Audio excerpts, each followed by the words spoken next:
역사를 살펴보면 우리 인류의 삶을 혁신적으로 바꿨었던 몇 가지의 사건을 우리가 볼 수 있습니다. 챗GPT의 도움을 좀 받았더니 그것을 10가지 사건으로 요약을 한 것을 볼 수가 있었는데요. 첫 번째 인류 문명 속에서 가장 큰 혁신은 농업혁명이었습니다.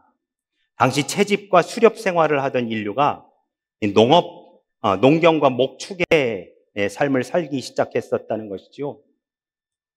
채집과 수렵이라고 하는 것은 그것이 가능한 시간이 있고 또한 그 시즌이 있기 때문에 사람이 원든 원치 않든 그 기간에 그리고 그 시간에 해야만 하는 것이었었는데 사람이 농업혁명으로 인해서 이제는 자신이 원하는 때에 원하는 만큼을 얻을 수 있게 되었다라고 하는 것이 큰 혁신적인 일이 되었던 것이지요. 두 번째로는 그 이후 청동기와 철기를 사용하게 된 것입니다. 이전까지의 수확량에 비해서 기하급수적으로 많은 그러한 결실을 거두기 시작한 것이 바로 이 청동기와 철기의 사용이다라고 이야기할 수 있습니다. 더불어서 전쟁 때에 이 청동기와 철기 무기를 사용함으로 인해 전쟁을 하기도 전에 이미 그 결과가 판가름 나는 그러한 결과를 도래하게 되었다라고 이야기할 수 있지요. 그 이후 세 번째 혁신적인 사건은 문자의 발명입니다. 인류에게 문자는 기록을 하며 정보를 보존하게 하는 역할을 하지요. 그러므로 교육과 문화가 문자로 기록되어서 확산되게 됩니다. 이후 네 번째로는 인쇄술의 발달을 꼽을 수 있습니다. 15세기 구텐베르크에 의해서 발명된 이 인쇄술은 문자를 대량으로 인쇄해서 지식의 대중화를 이루게 되었고 이를 통해서 르네상스가 꽃을 피우게 되었지요. 또한 종교적으로는 마틴 루터의 95개조 반박문을 인쇄해서 하게 되었고 또한 마틴 루터가 성경을 그때만 해도 라틴어로 번역되어 있었던 성경을 독일어로 번역하고 인쇄해서 너무너무 비싸서 일반 시민들이 살 수 없었던 성경책이 독일어로 아주 저렴한 가격에 보급이 되면서 많은 사람들이 성경을 접할 수 있게 되었다라고 하는 혁신적인 일이 바로 이 인쇄술입니다. 그 다음 다섯 번째로 있었던 일이 증기기관의 발명이 되어지지요. 증기기관을 통해서 생산성이 증가되면서 18세기 산업혁명의 초석을 다진 것이 바로 이 증기기관의 발명이 되어집니다. 그리고 여섯 번째는 전기의 발명과 보급입니다. 전기의 발명과 보급을 통해서 24시간 생산 및 생활이 가능하게 되었다라고 이야기할 수 있죠. 그리고 일곱 번째는 내연기관의 발명입니다. 내연기관의 발명을 통해서 자동차와 비행기가 발명되게 되었고 이로 인해서 물류와 교통의 혁신이 일어나게 되었죠. 여덟 번째는 컴퓨터와 인터넷의 등장이라고 할 수 있습니다. 이를 통해서 정보 처리 능력이 폭발적으로 향상하게 되었고 산업과 행정 및 연구 분야에서 혁신적인 효과를 가져오게 되었다라고 이야기할 수 있습니다. 아홉 번째는 스마트폰의 등장입니다. 실시간 커뮤니케이션이 가능하게 되었고 전 세계에서 바로 지금 일어나는 이 실시간의 상황에 대해 같이 알고 동참할 수 있게 되었다. 손바닥 안에서 전 세계에서 지금 일어나는 일들을 맞아들이고 알게 되었다라고 하는 것을 우리가 확인할 수 있습니다. 마지막 열 번째는 AI 시대의 등장입니다. 이제 막 시작된 이 AI 시대는 우리 인간의 삶이 어떻게까지 진화될 수 있을지 예측할 수 없는 상황으로 우리를 몰아가고 있습니다. 지금까지 나열한 이 10가지의 일 중에서 여러분의 삶 가운데 가장 큰 영향을 미친 것은 무엇이라고 여러분 생각하십니까? 그런데 여러분 지금 제가 나열했었던 이 10가지 이 것들이 우리의 삶에 큰 영향을 주는 것은 사실입니다.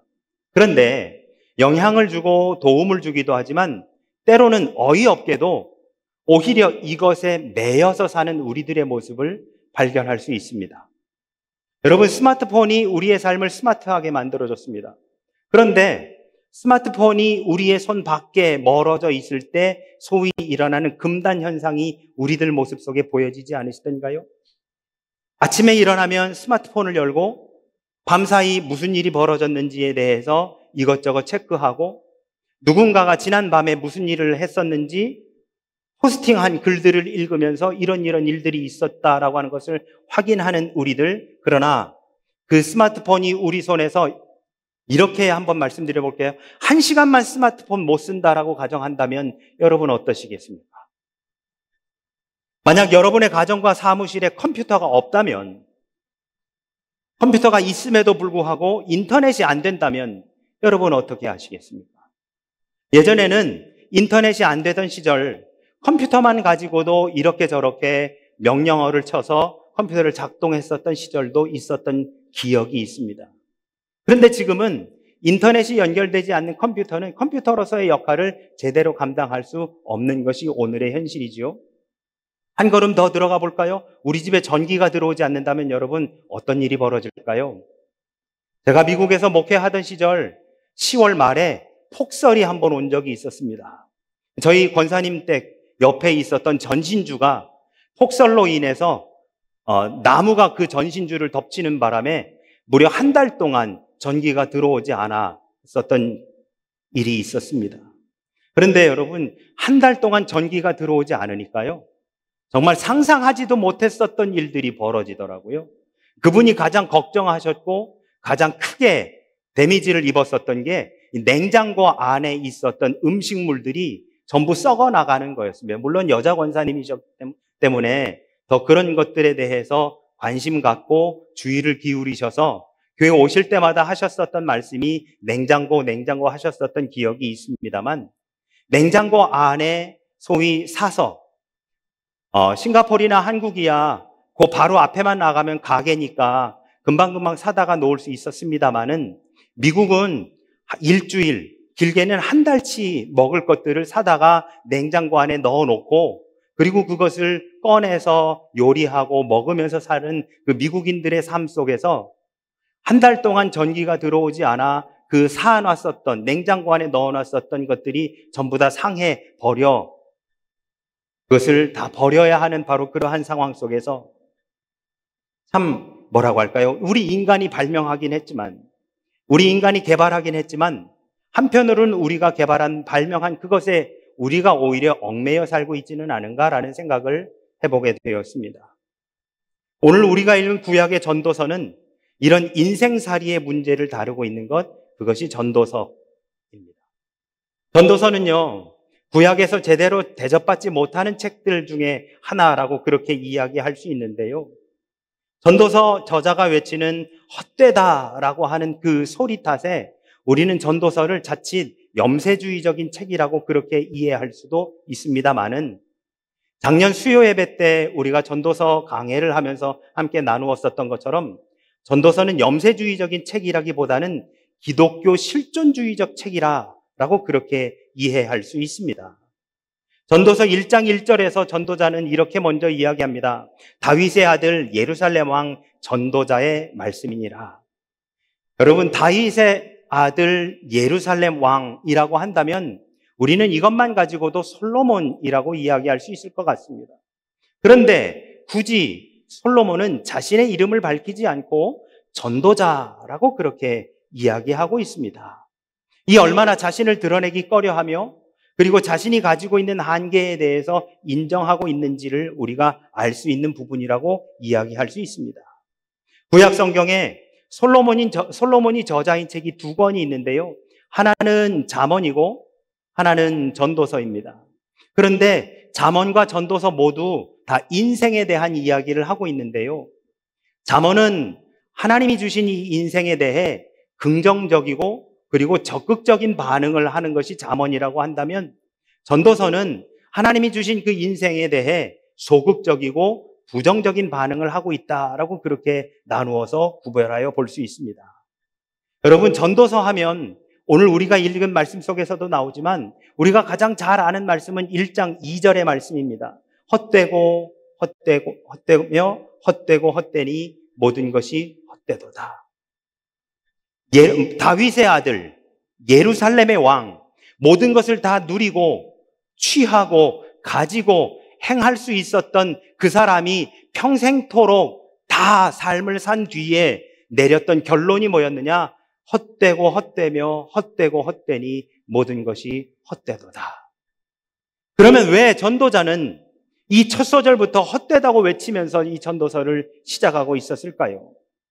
전도자가 외치는 그 헛된 모든 것은 결국 3절에서 해 아래에서 수고하는 모든 수고를 의미한다라고 그렇게 이야기할 수 있습니다. 해 아래에서 수고하는 모든 수고가 무엇이 사람에게 유익한 것인가? 라고 하고 말이지요. 여기서 눈에 보이는 단어가 있습니다. 바로 해 아래에서 라고 하는 말입니다. 해 아래에서라고 하는 것은요, 여러분, 오늘 우리가 사는 바로 이 땅, 이 세상, 바로 오늘을 의미한다라고 말할 수 있습니다. 시간의 제약 속에 사는 오늘의 세상사를 바로 이 해 아래에서라고 전도자는 말하고 있습니다. 지난주에 함께 나누었었던 말씀으로 같이 그 워딩을 한다면 눈에 보이는 소망만을 추구하며 살았었던 바로 이 세상을 전도자는 해 아래에서라고 그렇게 이야기하고 있는 것이죠. 성경에서 고난의 대명사로 잘 알려진 사람이 있습니다. 누구지요? 바로 욥입니다. 우리가 욥기를 읽으면 욥이 당한 그 고난과 그 고난 속에서 욥이 호소하고 부르짖고 있는 것, 그리고 자신의 고통 속에서 욥이 느끼는 것들을 우리가 같이 읽어볼 수가 있는데요. 그 욥기를 읽으면 사자성어가 떠오릅니다. 바로 인과응보라고 하는 말이지요. 여러분, 이 인과응보란 말은 원인이 있으면 반드시 그에 의한 결과가 따라온다라고 하는 말입니다. 쉽게 말해서 선한 일을 하면 그 결과가 선하고 악한 일을 하면 그 결과가 나쁘다라고 하는 것을 우리는 인과응보라고 이야기할 수 있죠. 그래서 우리나라의 전래동화에 의하면 전부 다 이 인과응보 사상, 권선징악 사상이 우리나라 전래동화에 다 담겨져 있습니다. 그런데 여러분, 우리가 욥기를 읽으면 읽을수록 이 인과응보 사상이 담겨져 있다라고 하는 것을 우리가 느낀다고 한다면 그것은 하나는 알고 둘은 모른다라고 이야기할 수 있습니다. 왜냐하면 욥기의 앞부분은, 전반부는 인과응보 사상이 가득하다라고 이야기할 수 있습니다. 그런데 우리가 욥기의 앞부분만을 읽고 실질적으로 욥기의 가장 뒷부분 하이라이트를 읽지 않기 때문에 인과응보로 욥기가 맞춰진다라고 생각할 수 있습니다. 욥은 지혜를 이 땅에서만 찾았습니다. 해 아래에서 사람의 생각과 판단으로만 모든 원인과 결과를 찾고 있었습니다. 그래서 욥은 자신에게 찾아온 이 고난이 자신이 무언가를 잘못했기 때문인가라고 하는 것들을 고민하였고, 또한 그러한 가운데 욥의 친구들이 찾아와서 욥에게 이야기합니다. 네가 하나님 앞에 범죄했기 때문에 네가 이런 고난이 있는 거야. 지금이라도 회개하면 또 알아? 하나님께서 너를 용서해 주시고 이 고난에서 너를 건져 주실지라고 이야기하지요. 그렇게 한 친구가 와서 이야기하고 떠나가면 욥은 하나님 앞에 가슴을 치고 통회하며, 하나님, 차라리 제가 태어난 날이 없었더라면 어땠을까요? 그날이 존재하지 않았었더라면, 그날에 해가 뜨지 않았었더라면 어땠을까요? 라고 하며 하나님 앞에 격정적 토로를 하는 것, 이것이 욥기의 앞부분이라고 이야기할 수 있습니다. 결국 욥기에 나오는 모든 사람들은 욥이 당한 이 모든 환난과 고통의 원인을 해 아래의 이 땅에서만 찾았었던 것이죠. 그러나 욥기의 하이라이트인 38장 이하를 읽어보면 욥과 그 친구들이 나눈 말들이 얼마나 인간적인 생각 속에 갇혀 있었던가를 우리는 알 수 있습니다. 여러분, 욥기는, 그리고 잠언은 지혜서라고 이야기합니다. 그래서 성경에서 지혜문학 하면 잠언, 욥기, 전도서를 지혜문학이라고 하는데요. 이 지혜문학에는요, 하나님이 등장하지 않습니다.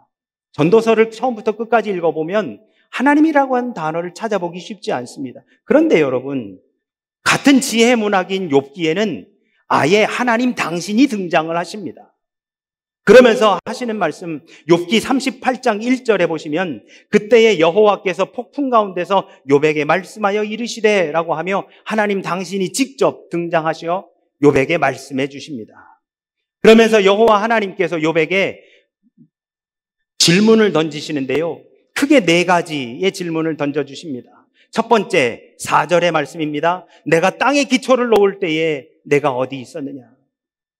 두 번째 질문은 5절입니다. 누가 그것의 도량법을 정하였는지, 누가 그 줄을 그것의 위에 띄웠는지 내가 아느냐? 세 번째 질문 6절입니다. 그것의 주추는 무엇 위에 세워졌으며 그 모퉁이 돌을 누가 놓았느냐? 네 번째 질문은 8절입니다. 바다가 그 모태에서 터져 나올 때에 그것을 가둔 자가 누구냐? 이후로도 욥을 향한 하나님의 질문은 계속되고 있는 것이 38장의 말씀이 되어집니다. 하나님은 이 수많은 질문들을 통해 욥에게 하고 싶은 말씀이 있으셨습니다. 내가 땅에 기초를 놓을 때, 내가 만물의 기준을 잡을 때, 도량법을 세울 때 너는 그때 어디서 무엇을 하고 있었느냐라고 하는 이 질문은 결국 이 땅은 사람들의 생각과 법칙인 인과응보에 따라서 움직여지는 것이 아니라 하나님의 생각과 하나님의 계획과 하나님의 말씀대로 움직여지는 것이다 라고 하는 것을 하나님이 욥에게 알려주고 싶으신 것이지요. 우리 인간은 인과응보만을 생각합니다. 욥만 그런 것이 아닙니다. 내가 무언가 선하게 행하면 하나님도 그에 따라 선하게 응답해 주셔야 하는 것이고, 내가 악하게 행하면 그에 따라 나쁜 결과가 와야 된다고 생각하며 우리는 살아갑니다. 더 나아가서 내가 하나님 앞에 이렇게 하면 하나님이 이렇게 보상해 주실 거야 라고 생각하며 살아갑니다. 그래서 마치 하나님을 밴딩머신처럼 우리가 몇 달러 집어넣고 버튼 누르면 콕 툭 떨어지는 밴딩머신처럼 여기기 쉬운 것이 우리네 삶이며 우리네 신앙입니다. 우리도 전도자처럼 욥처럼 눈에 보이는 것들에만, 세상의 헛된 것에만, 해 아래 있는 것들에만, 눈에 보이는 소망에만 관심을 살아가지, 정작 지금, 바로 지금 이 순간 하나님이 무엇을 생각하시고 계획하시며 무엇을 준비하시며 무엇을 행하고 계시는지에 대해서는 아무런 관심 없이 살아가는 것이 어쩌면 우리네 인생이 아닐까라는 생각을 해보게 됩니다. 그러면서 우리네 지난날의 삶을 되돌아보면서 헛되고 헛되며 헛되고 헛되니 모든 것이 헛되다고만 되뇌이고 있을 것이 아니라 보이는 소망만을 쫓았었던 우리들의 과거를, 해 아래 새 것만을 추구했었던 우리들의 과거를 청산하고 하나님의 인도를 따라 나아가야 한다는 건 바로 그것이 오늘 전도자가 전도서에서 우리에게 해주고자 하시는 말씀인 것입니다. 그런데 우리는 여기에서 한 가지 더 생각해 봐야 할 것이 있습니다. 그것은 바로 이 헛되다라고 하는 말입니다. 이 헛되다라고 하는 말은 히브리어로 헤벨이라고 하는 말인데요. 여러분, 헤벨과 비슷한 이름을 가진 사람이 구약에 나오지요. 바로 아벨입니다. 잠깐 나왔다 사라지는 사람. 헤벨은 3가지 의미를 가지고 있는데요. 첫 번째, 이해할 수 없는, 말이 안 되는 이라고 하는 뜻. 두 번째로는 쓸데없는, 소용없는 이라고 하는 뜻. 세 번째로는 공허한, 텅 빈 이라고 하는 뜻을 가진 것이 바로 이 헤벨입니다. 근데 시편에서 이 헤벨이라는 단어가 2번 나오는데요. 무엇이라고 우리나라 말로 번역이 되어 있느냐? 입김이라고 번역되어 있습니다. 잠깐 보였다, 잠깐 만에 사라지는 입김. 마치 아벨이 그 입김과도 같은 삶을 살다가 간 것이죠. 그런데 여러분, 전도서에 나오는 이 헤벨이라고 하는 말을 단순하게 공허하다, 비어있다, 아무것도 아니다 라고 이해하면 안 됩니다. 이 말은 붙잡을 수 없다라고 이해되어야 하는 것이지요. 그 입김을 우리가 붙잡을 수 없는 것과 마찬가지로 이 헤벨, 헛되다라고 하는 말은 붙잡을 수 없다라고 하는 말로 이해가 되어야 합니다. 우리 인간이 아무리 애를 써보아도 붙잡을 수 없는 삶의 부분들이 우리 안에 있다는 것을 인정해야 하는 것입니다. 내가 내 삶의 주인이라고 생각했건만, 내 삶의 주인이라고 여겼었던 내가 미처 잡을 수 없는 영역이 내 삶 안에 존재하고 있다라고 하는 것이죠. 그리고 그것을 인정해야 한다라고 하는 것입니다. 그렇다면 전도자는 도대체 우리에게 어떻게 살라고 말씀하고 있는 것일까? 내가 붙잡을 수 없는 부분이 내 삶에 있다는 사실을 알게 되면서부터 우리가 해야 하는 것은 보이는 소망, 해 아래에 있는 것들, 그것을 추구할 것이 아니라 바로 지금 이 순간 하나님이 내 삶 속에서 무엇을 계획하시는지, 무엇을 뜻하시는지, 무엇을 준비하시는지, 나아가 지금 이 순간 하나님이 무엇을 행하시는지를 거기에 초점을 맞추어야 하는 것이 바로 이 말씀이 되어지는 것입니다. 이것은 결국 하나님께서 우리의 삶의 주인이심을 인정해야 된다라고 하는 말씀이 되는 것이지요. 욥에게 하셨던 말씀처럼 내가 땅에 기초를 놓을 때, 내가 만물의 기준을 잡을 때, 도량법을 세울 때 너는 그때 어디서 무엇을 했느냐? 즉 온 천의 만물의 주인이 하나님이시며 그분의 의에 운영되어진다는 사실을 인정하고 고백하고 살아가고 있는지에 대해 우리 스스로에게 질문을 던져야 된다라고 하는 말씀입니다. 세상의 법칙, 인과응보의 법칙이 아닌 하나님의 말씀이 온전히 이루어진 삶으로 나아가야 한다는 것이지요. 여러분, 인과응보로 모든 것이 이루어진다면 예수 그리스도는 설명이 되지 않습니다. 예수님의 십자가는 인과응보로는 설명이 되지 않습니다. 죄 짓지 않으신 바로 예수님이 십자가에 달려 죽으신다는 것은 하나님의 계획과 하나님의 뜻과 하나님의 행하심 외에는 설명이 되지 않는 것이지요. 그러므로 우리는 내 뜻과 내 생각을 내려놓고 하나님께서 지금 무엇을 하고 계시는지를 바라보며 나아가야 하는 것입니다. 영광의 성도 여러분, 하나님은 지금 이 순간에도 우리의 생각의 차원 그 너머에서 지금도 일하고 계십니다. 우리가 감히 상상도 할 수 없는 일을 준비하고 계시며 우리의 가치관을 뛰어넘는 일을 지금도 계획하고 준비하고 행하고 계십니다. 우리가 바라고 원하는 대로 이루어질 수도 있지만 우리가 바라고 원하는 대로 이루어지지 않을 수도 있습니다. 하나님은 지금 이 순간 하나님 당신의 방법대로, 당신의 계획대로, 당신의 뜻대로 지금도 일하고 계십니다.